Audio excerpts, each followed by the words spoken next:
के साथ हमारी माताएं बहनें लोग गाया करती है। क्या बात है,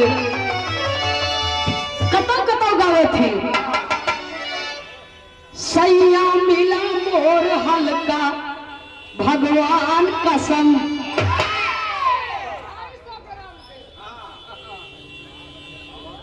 कतौ कतौ गावे थे। दिन भर चाहे जहां रही है हमार पिया, रात की घरे चला आई है हमार पिया।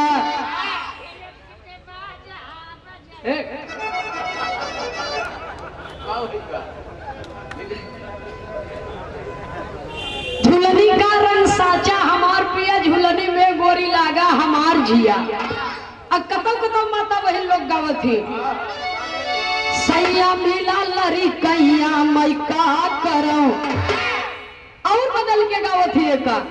सैया अजब सोइया मैं का करऊं, साझ हो तो मोरा सोईगा बलमुआ, अखो दिखा दी हम सैया के जगवली, तब से जागी गई ससुइया मैं का करऊं। लेकिन हमारे इलाहाबाद के एक कलाकार स्वर्गीय जनाब श्री हैदर अली जुगनू जी गाया करते थे। नान के दुल्हन लिया जस